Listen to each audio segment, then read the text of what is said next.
What is up, everybody? Welcome back. It's your host today, Bryan, for the Hashira Half Hour. We are here today for Swordsmith Village, Episode 3, A Sword from Over 300 Years Ago. I'm joined by my usual folks today, Hannah and Emily. What's up, everyone? I'm Hannah, and I had to watch Tanjiro get electrocuted today, and I didn't like it. Chrissy, wake up. Oh, God. Aw, man. Hi, guys. I'm Emily. Welcome back. We're excited for another week. And I did enjoy watching Tanjiro get electrocuted. No. But the episode's very good. We're going to jump right in. Right? There was so much this week that was just so much fun. Starting off, we start with a pretty strong opening, right? We start with Tanjiro mid-air, doing his like flips and twirls, going after Yoriichi Type 0. I mean, what a pickup from last week, right? I just love to see him power up. He's all of a sudden like better than this doll, which is clearly a very, very, very hard opponent. So super excited to see what he's going to be capable of now. Absolutely. I mean, and we left off with the cliffhanger, so we're getting a little bit of a recap right at the beginning. We see the sword become exposed, hence the title of the episode. And of course, this is, again, like Hannah said, a major boost moment for Tanjiro. He has gotten better on the brink of death and starvation, training at the hands of little Kotetsu. And also, can we just say, if this is Kotetsu's training style, can we imagine what the other older swordsmiths might be doing? Probably pretty hardcore. But as we see the sword become exposed, my favorite thing comes immediately after, and it's the reaction of these two. And I mean, only Tanjiro could ever be so polite as to be red in the face for literally 4 minutes straight, just trying to be like, no, I mustn't accept this sword. Just tell me about how that made you feel on the inside, because I felt so warm just watching Tanjiro and Kotetsu, polite battle each other. Polite battle each other. He just looked like a tomato for 5 minutes straight. Can't go wrong with that. His face is redder than his eyes and his hair. I mean, and it just kept going. It would go off screen, and then he would be back on screen, and he would still be bright red. And I'm just like, what is happening? And of course, that's something that you don't see in the manga because it's black and white. So that was something that the anime did. But, they're just battling back and forth, and he's just like, no, I can't take this. This is Kotetsu's. Why are you taking it? Haganazuka's trying to force it out. Just chaos. Absolute chaos. But even before Haganazuka shows up, I love this push and pull that's going on with Tanjiro and Kotetsu. I'm like, what are they doing? These two goofballs. And I'm like, I can't tell which is trying to keep the other one back or push them forward anymore. At this point, I think they're just doing acro yoga. It's oh yeah, they're two kids. Tanjiro's still a child. They're just being children right now. 100%. And I mean, you can't forget when literally Tanjiro was doing the Titanic scene with Kotetsu. Or maybe it was reversed, but someone was up in the air. And I was like, whoever picked that moment, A+. That is A+ cinematography right there. But as we go forward, right, the battle somewhat continues when a new character steps forward, and we see Hanazuka Bubblegum. But we see Haganazuka absolutely chiseled, and he's like, leave it to me. And everyone's like, stop it. Why is Haganazuka just trying to yank the sword from our boys? Well, because he is our problematic favorite. I love that this is the moment that he finally shows up, when Tanjiro's awake. We did see him very briefly, which was a really sweet moment in a previous episode. Tanjiro's knocked out, and Haganazuka's there oh, well, if he doesn't wake up, I'll carry him back down the mountain, which is actually nice. He's got hard exterior, but soft inside. And it makes me almost wonder if him and Kotetsu were a little bit in cahoots for this, because it seems like Kotetsu kind of is aware that Haganazuka's lurking in the shadows of the forest, ready to pounce at any given moment. So I love him. He's one of my favorite side characters, and I'm really happy to see him show back up. And it makes sense in this moment because we see this sword after all the humming and hawing and the deliberation between Kotetsu and Tanjiro forcing each other. They finally open it, and it's all rusted inside because it's been sitting there for over 300 years.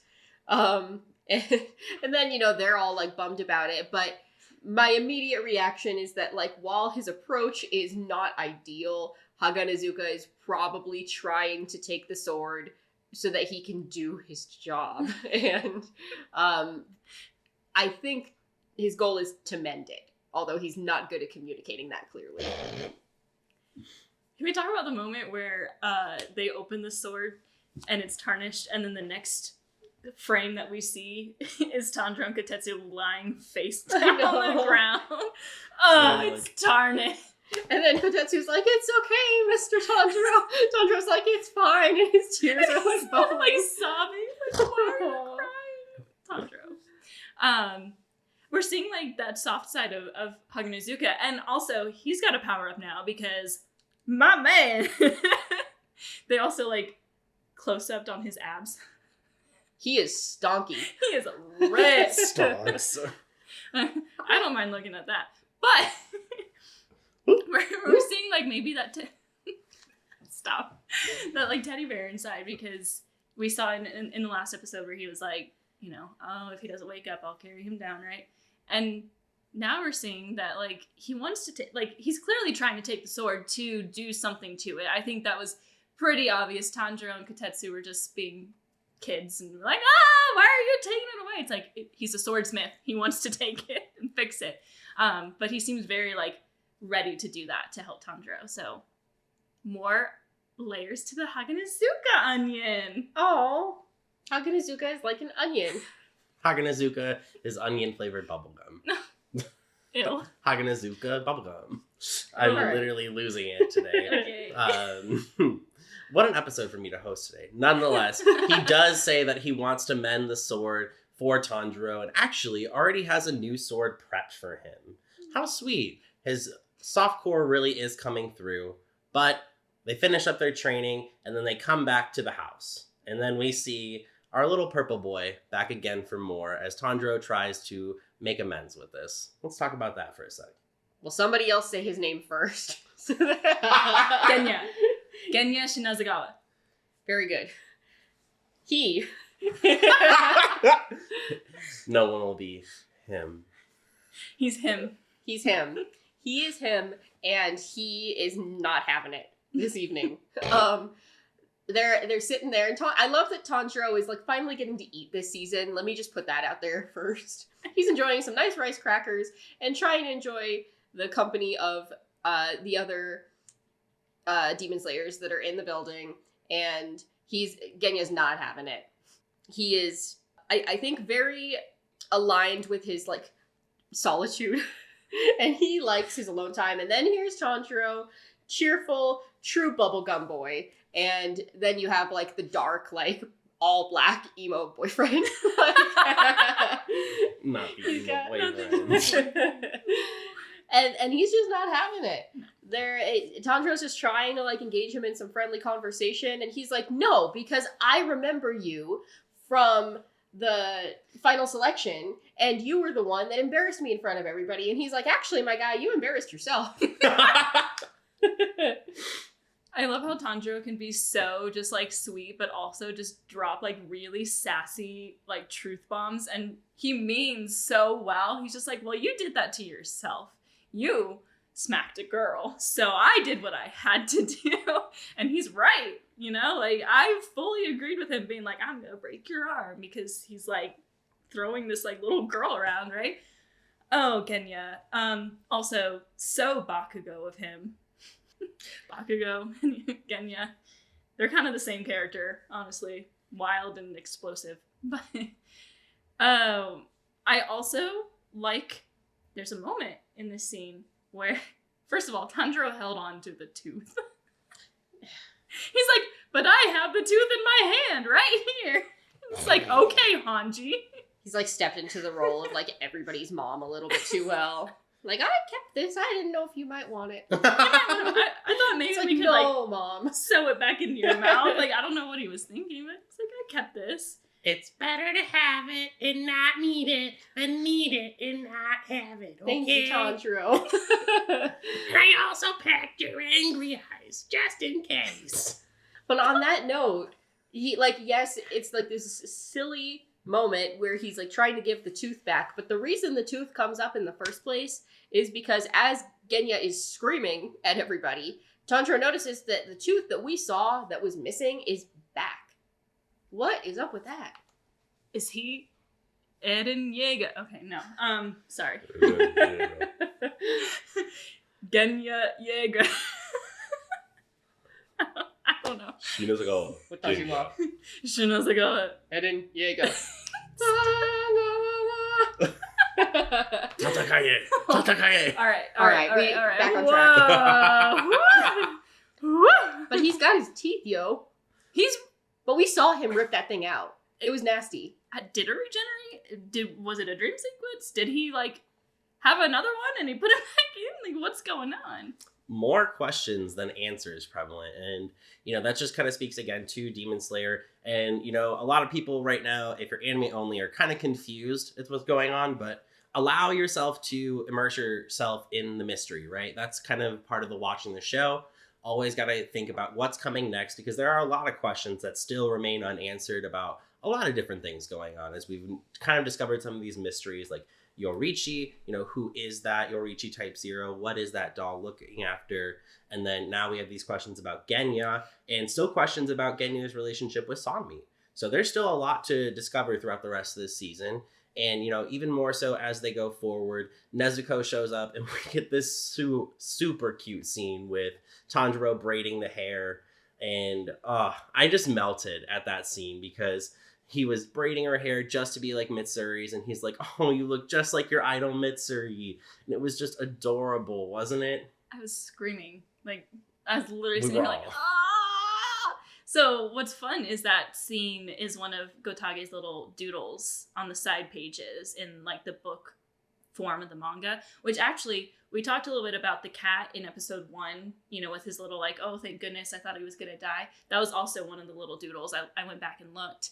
And I love it when they take those little tiny side doodles because sometimes they carry a lot of importance, honestly, and actually put it in the anime. And Tanjiro's just okay, and this, and this, and he's got his little concentration face on, and he's trying really hard because he wants to make his sister happy. And we all know that I'm a sucker for the Kamado siblings relationship. It's one of my favorite things in media. So I'm just literally melting into a puddle. It's so adorable, and I love that we call back to Mitsuri and their little relationship, because we see in the ending credits, that's my favorite moment, is when Nezuko comes and hugs her from behind. I just love all the cute, all the love Hashira. And it made the episode just 10 times better. It's so nice to get the little tiny fleeting moments of peace that we get with Tanjiro and Nezuko. And obviously, we've said this a million times, the whole point of this journey is to turn her back into a human. And in these moments, while they're not there yet, this is about as close as they can get. It's and obviously there's the unique nature of her new being that she can kind of transition between fully grown woman and small child. But there's something probably very healing, I think, for Tanjiro in these moments as well. Getting to just be the big brother, but also kind of having to step in a little bit as a parent figure too. And he's this is hard. I've never really had to braid hair necessarily, probably because Mom or Nezuko always did that. There's a theory that the reason her hair's just been down with a little bow since she was turned into a demon, because it wasn't a little bun, is because Tanjiro had to do her hair after everything happened in episode 1, and he does not know how to do hair at all. He had to be taught kind of how to braid, Mitsuri kind of showed him or whatever. There's a theory of that as well. So it's he just put a bow in his hair or in her hair because he was well, that's cute. Now she looks kind of like a human. He's trying really hard. So now he's just trying even harder to braid her hair. And it's just he's just trying so hard. And they that's all that they have. So. Aww. And I think that's kind of the nice part is that yes, Emily mentioned that this overall journey is to restore Nezuko's humanity, but I think these are the individual steps that they take to get there, right? And, as the sign in my backyard says, the joy is in the journey, folks, okay? So keep that in mind just as you go through your daily life as well. Stop and smell the roses or stop and braid Nezuko's hair. Either one works. But after that cute little scene, we actually see them falling asleep together, even cuter, right? But we do get a side flash, and that flash is to a certain swordsmith who is walking down. He's like, I soaked a little too long. But he sees a vase. And this vase looks pretty familiar, doesn't it? We knew that this was going to be bad for him. Exciting for us to watch. Rest in peace. In pieces. Oh, no. You went there. I did. Oh. But vile. We had a feeling that this episode was going to be where things began, because we just kind of have to jump in. There's so much ground to cover in the rest of this arc, and it really starts very quickly. So while we have a few cute, peaceful moments, they are fleeting, just like I said. It does not last. And the last time we saw this vase was in the Infinity Castle. So not good news for the Swordsmith. And of course, I'm sitting there like, I kind of know what's to come. And I'm like, oh, I think I asked Bryan, like, I wonder how gory they're going to make this. And yep, we hear bones cracking. Like, it was pretty gruesome. That was, yeah, they made it very gruesome. But this is Demon Slayer. They haven't ever really held back on the gore. I mean, episode 1, like, we can go all the way back there and say, like, it's been gory since the start. So, not surprising. Definitely kind of, all right, here we go. Oh, and we're diving into it earlier than, like, Entertainment District, but we have a lot to get through with this battle, so it's definitely going to cover more ground than Entertainment District did, so we gotta dive into it. So this is the beginning of the action. It was kind of a jump scare too, also. Yeah. Demon Slayer doesn't do that too much yet anyway, but this one kind of like, oh. They were like coming up on the vase and it was like, oh, they're like, oh, what is this? Oh, man. Yeah. What a time, right? And I really liked it. As a horror fan, of course, right? I like the gore. I like the shock value of things like this. But Gyoko himself, nightmare fuel. Like, the lips as the eyes and the eyes on the forehead and the chin, very almost disturbing. And I think, we didn't really talk about his character design overall, but I think, when we think of a demon, right, in, like, the American format, you think very, like, satanic almost. But, like, this one is just very off the wall. It feels very inspired differently, which I just really appreciate. But after that, like, that flash happens. Unfortunately, we do lose a swordsmith. Rest in pieces, as Emily's mentioned. And we come back. Tanjiro and Nezuko are still sleeping, however so cute.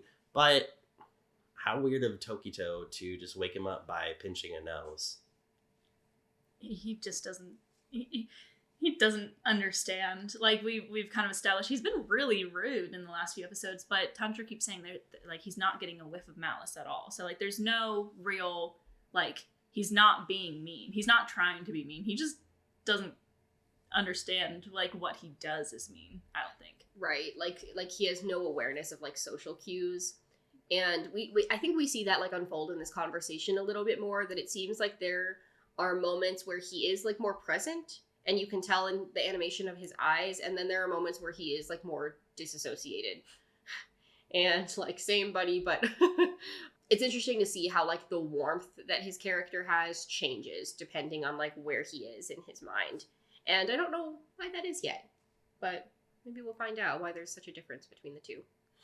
Yeah, and, favorite scene out of this one is that, we're looking at it, right? And we're seeing kind of Tokito just, like, tilt his head in addition with them. And they're, like, all tilting and tilting. It's very adorable. Yeah. We all gotta tilt. And then, as Emily mentioned, I did like that touch because in the manga, it was really difficult to, like, kind of understand that concept of where Tokito was in that conversation. So seeing that in the anime, I think, was a really, interesting way to depict his attentiveness to the conversation, which was cool. But the conversation doesn't last very long because, like we said, this show is picking up and it's episode 3. Entertainment District didn't really pick up the fight until 5, It's like the end of 4. Late 4, early 5. But then here we go. Han Tengu is literally crawling in. He's like, hey, let me come in here. Let me be a demon inside the little home here. And then all you see is chaos ensue. And this is a very interesting beginning to a demon fight compared to any other demon fight that we've seen so far, because this demon seems to have, like, zero confidence in his own fighting abilities. He's, like, barely crawling in. He's already crying. He's crying, yeah. Which, and again, same, but, like... Mood. He's crawling in, Relatable. but what's really interesting, though, too, is that even though he appears to have no confidence in his own abilities, both Tanjiro and Moichiro did not notice him or, like, sense his presence at all until the door was already open. Mm-hmm. And then they're, like, trying to figure it out. And you can see the time almost slow down for a moment as they're both reacting and realizing, like what is this thing? It must be a demon. But why didn't I sense it at all? Yeah. Well, like, Tanjiro is, like, literally confused. He's like, what? Is that a demon? Like, he can tell it looks like a demon, but he's like, why couldn't I smell him? Because, and something that they explain in the manga that there was no, like, narrator to explain, but, like, Tanjiro is fully healed at this point. Some time has passed, so, like, he is now ready to go. He's not still struggling from the coma or anything like that. But he should be able to smell it because of that, So he's like, why wasn't I able to smell it? And maybe we'll get that answer later because they don't really answer it yet. Again, we're getting those mysteries. Is it the demon's power? Was he able to just conceal himself? So, but good for them for just, like, Moichiro, like, the sheath just, like, flying because he was just like mist breathing. Fourth form. This is the first time we see mist breathing, which is super cool. And what did you guys think of the animation for mist breathing? It was beautiful. Mm-hmm. I'm like, and look, it's gonna still take me some time to forgive our boy Morichiro a little bit still. However, his style is like, every single style that we get to see from the Hashira is, like, so cool, and each one seems to build upon the others. But this one I think is really cool in the setting that it's in because they're already, like, deep in the forest, deep in the Swordsmith Village, and, like, surrounded by a bunch of hot springs. So I think that, like, a mist style fighting form just visually complements the setting really, really well and is animated beautifully once again. Shout out to UFO Table, but just gorgeous. And one thing I noticed, and I think it's because of the conversations we've had, was the sound design of the mist. Was, like, it sounded like real, like, water kind of flowing, but not really because it's mist. It sounded really cool too, and it, like, fully immersed you into it. I did want to say, though, right before Hantengu showed up and, like, Tanjiro and Moichiro were having that conversation, there was, again, a little moment that's kind of, like, we didn't get answered when Tanjiro said something to him about, like, if other people help you, something will help you later on, right? And Moichiro, like, brightened up, right? And he was like, what did you just say? Right now. And, like, his face was like not anything like we had seen before, because it was like light was in his eyes, and, like, very interesting way to animate it. I just wanted to call that out because I don't want to forget and then not bring it up, because I thought that was really important. And again, is, like, this moment where we didn't get an answer because he's like, what'd you say? Right now. And then Nezuko wakes up and headbutts Tanjiro in the chin. And it was just like, oh, okay. And then Hantengu showed up. So more, like, exciting stuff to come from Moichiro. But also, the mist breathing was spectacular. And I know, like, UFO Table is going to knock it out of the park. Like, we can sit here and relax. Like, oh, something new is going to happen. I'm sure it's going to be well animated. And that is exactly what happened. But it is CGI, and that reminds me of how UFO Table just really blends CGI and hand-drawn so well that you hardly even notice. Yeah, and so we see that happen, and honestly, Moichiro is killing it with his little mist breathing there. Nod to what Emily has said once before, and I'm sure we'll reference it again. No one leaves the forest the same. We are in the forest. Mm-hmm. Wink, wink. Nonetheless, boop. Boop. I offer one boop in exchange for anime analysis. Accept the offer. But as we go through, right, even Tanjiro goes for a move, and no one's hitting Hantengu. Hantengu, while he does not demonstrate really much, for the first few moves, they're both like, damn, he's quick, even though he's very scared. And then Moichiro hits him, but it's not what we expect. Tanjiro is having real PTSD to the entertainment district. He's like, why did he get beheaded so easily? Like, what's going on? And even if we had demons, sometimes if they're upper ranks, they don't die. And Tanjiro has deduced this just internally so far. Like, there's not really been a lot of verbal communication between the two yet. But he's like, between all these different things that I recognize, I know that this is an upper rank demon. I don't know which one it is yet, but we just had this massive fight in the entertainment district, and immediately preceding that, we lost Rengoku to Akaza. So he's now had experience with 2 upper rank fights, and so he's aware of like the telling signs of this. And you know, all that he's really able to get out really quickly is like, do not let your guard down, because this is not over. Poor kid is like a magnet to upper ranks. I mean, he is the main character, and main characters are always magnet to like the most powerful foes. But I would like to say that this is the first battle in which he does Hinokami Kagura first. He did not do a water breathing form, which, like, don't get me wrong, I love water breathing. I think it's beautiful, but we're really starting to see that he's coming into his own with the Hinokami Kagura, which is so beautiful and so powerful. He did, I don't remember the exact name of it. Sunflower Thrust. So good. But he also like deduced that Hantengu wasn't necessarily just fast, he was just running away from it. He wasn't trying to fight back. So he's starting to deduce that, and he's like, okay, he's fast, but he's running away. But he's clearly an upper moon because I couldn't smell him, so he's really powerful. And then Moichiro beheads him, and he's just trying to really, you know, figure out what that means, because it was way too easy, and now he's seen it enough. He's like, no. He's even beheaded Enmu. Mm-hmm.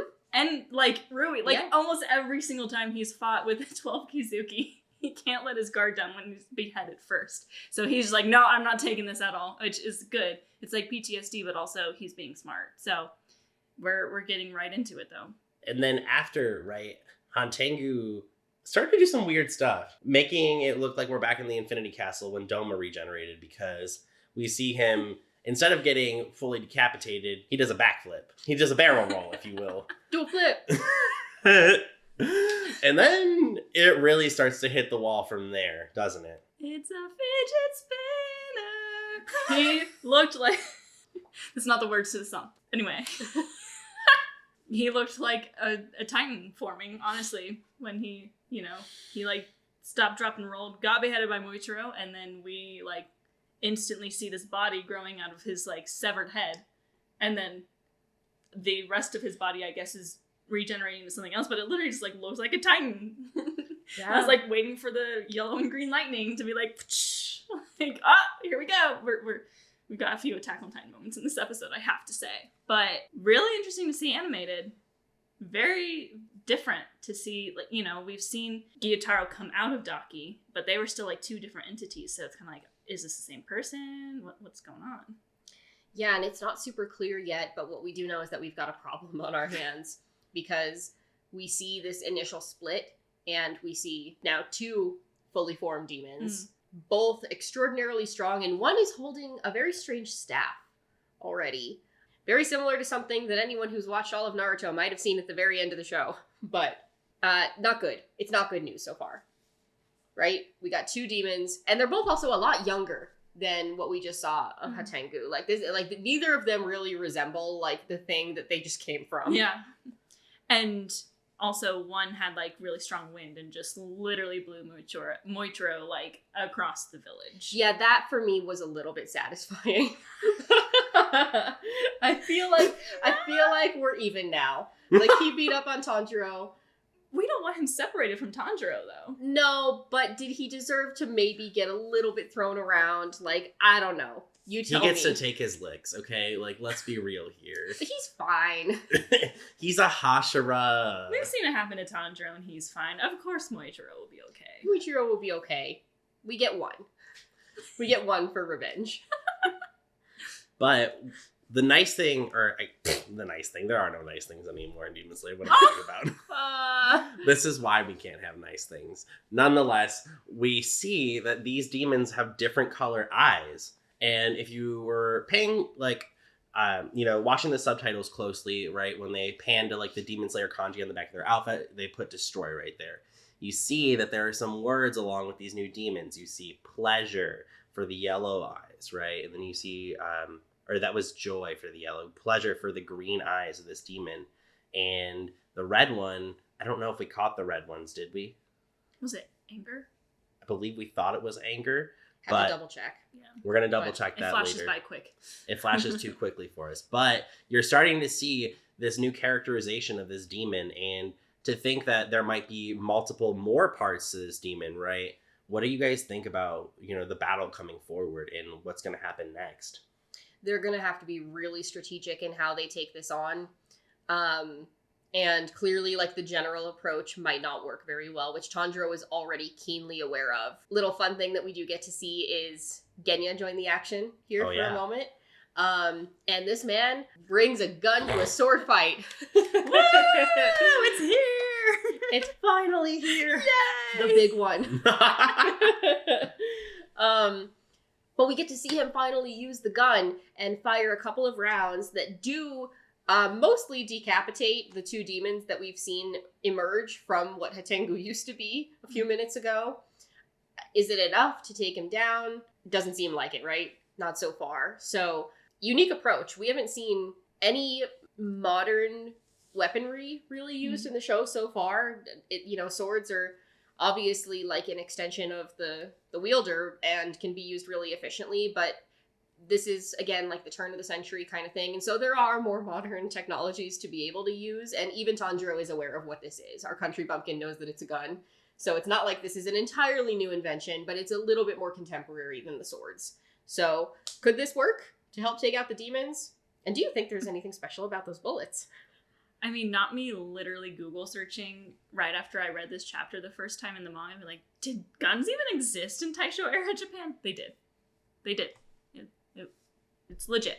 But I mean, this is we know this is upper 4 that we're up against at this point in time. We also know that upper 5 is there, but is not fighting him currently. So upper 4 is only one rank lower than Akaza. And we all know how that went down. That was not even remotely, like, Rengoku was not strong enough to take him on. Like, Akaza was, like, kind of playing with him the whole time, right? So here we are with upper 4, just one below him. We're gonna need some special new things, possibly. And maybe that comes in the form of an angry boy with a gun. But of course, Tanjiro's like desperately trying to tell him, like, don't behead him, because he's already deduced that he gets stronger the more you behead him, which is different than Gyutaro and Daki.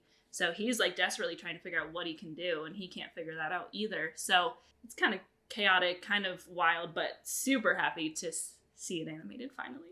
Very cool to see Genya get to do his thing a little bit here, but it is going to take a lot of strategy and planning, and the thing that they really lack in these fights, as always, is like the time and the luxury to be able to do that when everything is happening so quickly. This demon, to me, is like kind of a fun nod to some Greek mythology. We've talked about, we've got like Yoko in the pot, which seems like very, very traditional, like Eastern kind of theory. This one seems like very Greek to me, in that it's like almost like the Hydra, right? That we've got to fight, that it's like no matter how many times you keep cutting it down, more and more heads keep appearing. Mm-hmm. So how do you get to the root of it? And that's what they're going to have to figure out between at least the three not swordsmiths. The swordsmith might need to jump in too, but the 3 demon slayers and Nezuko need to be able to step in. Speaking of Nezuko. Nezuko actually gets somewhat held back by Tanjiro as he says, wait, try not to, you'll go full demon, and, I don't want that to happen to you. And then we see Tanjiro get electrocuted. As he's getting electrocuted, he also gets, like, blasted away by this now, like, chimera-looking demon as he's, like, getting flown away, and he's like, Nezuko, protect Genya! And this demon's like, worried about others, are you? Confident, are you? And Tanjiro is not doing too good, and really, as Tanjiro is getting flown away, we see some tough things happen to Genya. It's a rough time. Really, it is. There's a lot going on. With Nezuko, she went into her like full demon mode with, like full adult with the vines on her skin, like immediately. And of course, like the last time we saw that, it did not turn out well. So like Tanjiro being like, whoa, don't go full demon, or don't go into that form, you're gonna go full demon. He definitely was thinking about that, and like he does not have time to worry about trying to keep her from eating humans, right? But she seems to have figured out how to control it at this point, because she's there and she's helping. And I'm really excited to see more from her this season, because I think with her being in this form and seemingly being able to control it, we're going to probably see some pretty incredible stuff from her that we saw last season, but in the name of her kind of losing some of her humanity last season. So really excited about that. Yes, Tanjiro got electrocuted. I did not like it. Poor boy, he's already like so injured. I'm like, dude, come on. Let him at least make it like 5 minutes without having blood somewhere. Come on. He's being electrocuted. That's when Genya showed up. He's like about to lose consciousness. Maybe he thought he was dreaming about the gun because he's like, what's going on? But Genya was actually there, saved the day. And he gets blasted away with a sound wave that like looked awful as well. You know, he couldn't hear once he landed. But Genya got stabbed. So that's not good. I am sick of the donuts in this show, yo. Like, I am over it. Moving on. Sorry, guys. No, it's true. Everyone's getting donutted. Everyone gets someone gets stabbed in every season. There's someone that's just like, all right, you got stabbed through the chest. Cool. However, we do not see exactly what happens to Genya beyond this because Tanjiro's getting whisked away. So we don't really know the end result, but we know that Tanjiro's begging Nezuko to stay and to help save him, even though things are not looking so good. But I will say, if I'm going to cast my slight prediction here, I don't think they would have showed us that scene with the tooth for no reason. So I have not given up hope on Genya quite yet. Things aren't looking good, but we've seen things look worse for other people that have also made it out. So, I mean, yeah, unless they got stabbed through the literal heart, it's fine. So. Tengen. We thought he was dead, yeah. But also Tanjiro and Nezuko are split up now, which usually when that happens, things don't go well. So it's like, And we can't forget that Muichiro has been split up as well. Yeah, they're all the leaf demon, or the demon with the leaf, the green eyes, blew him away with like a wind style attack, it looked like. So not only are we seeing that these, 4 entities have different styles of just personality, also, just fun fact on the side, we did kind of notice that all 4, or the ones that we've seen, all have different voice actors as well, which is really cool touch. And they all have different attacks styles. So they're really up against what feels like 5 demons at this point. All with different blood demon arts. Exactly. Yeah. So how are they going to counter all of this? But following back to Muichiro, we see him fall and he's like, my priority is to save all of the top peeps, right? He's running, he's sprinting, I gotta get back to the village. Tanjiro's thoughts from earlier stick in his brain. That when you help someone else, it always comes back around to help you. And he then has a grapple with that. Because we see Kotetsu struggling in the forest as well with not super clear what exactly demon we're dealing with. Muichiro seems to be under the impression that this is like a shell of the real thing, but we see kind of like a massive, nasty fish demon walking through the forest with a vase on top of the body. So maybe a little bit more on that, but he is struggling, this poor little guy, so with his little tiny sword against this enormous demon that's in front of him.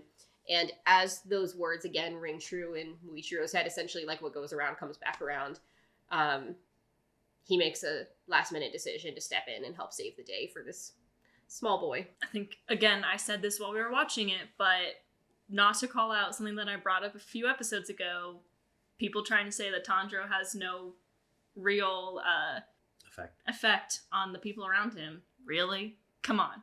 You sure about that? You sure about that? Because we're already, like, we see this in every season, but Moichiro, we're in episode 3 and he's already, like, changing his mind and saving someone because of the words that Tanjiro said. And Tanjiro is not trying. He's just like, if I do good things for people, that eventually is going to come back around and good things will happen to me, And that's when Moichiro was kind of like, wait, what did you say just now?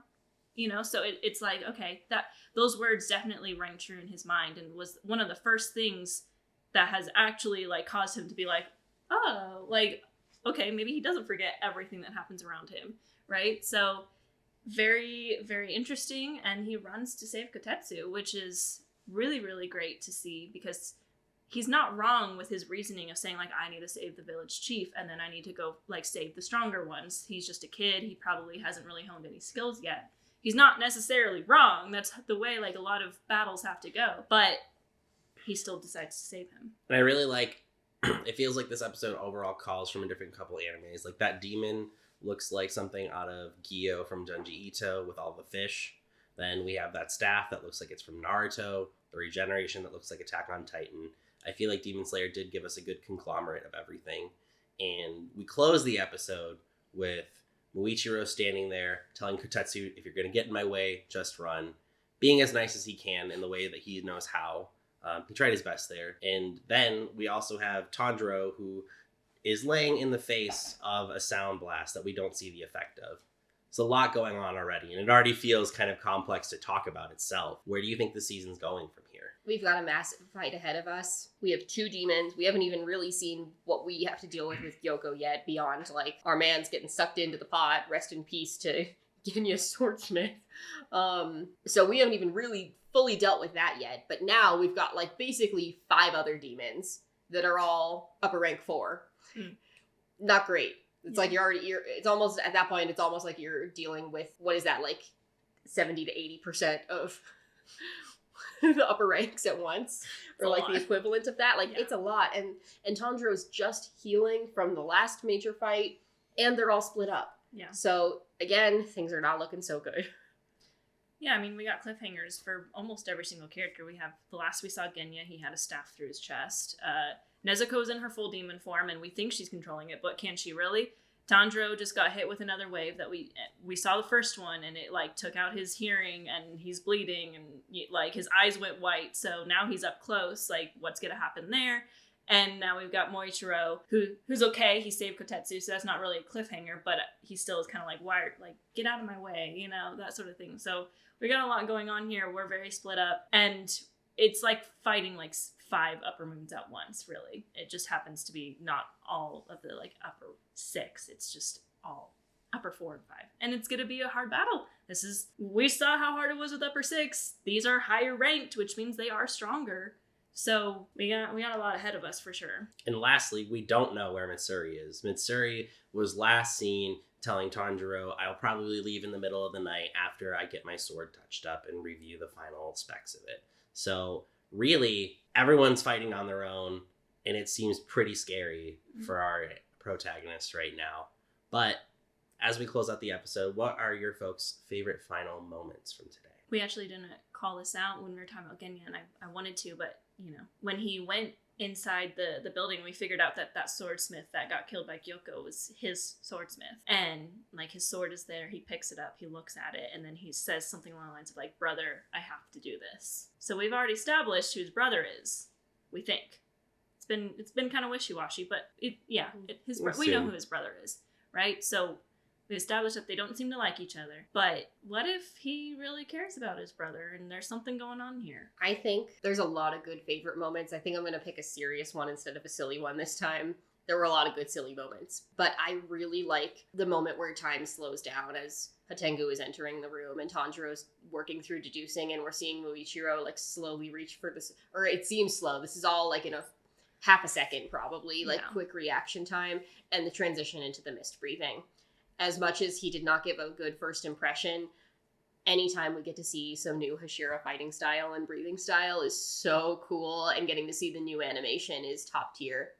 I can't wait to get to see a little bit more. I don't know, some of my favorite moments, I think something I just want to call out, as Hannah pointed out to us, is that Genya and Bakugo from My Hero Academia share a voice actor. So that is a cool touch. You can definitely hear it. It's definitely very similar character style as well. So, I mean, props to him for giving us the same angry boy that we need. But I think favorite moment would probably be the green demon from Hantengu when he does use his little leaf, because there's this delayed reaction. And it's really weird. It's like a little, like, and then all of a sudden an explosion.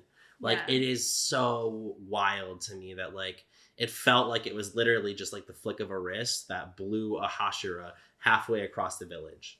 Mm-hmm. And you can tell from just one flick of the wrist that he's getting. They're in deep waters here. But that's all that we have today for you folks. I hope that you enjoyed. So don't forget to like, subscribe, download the podcast wherever you're listening to it from. We always appreciate those downloads. And we'll see you next week. Umai. Umai. Umai.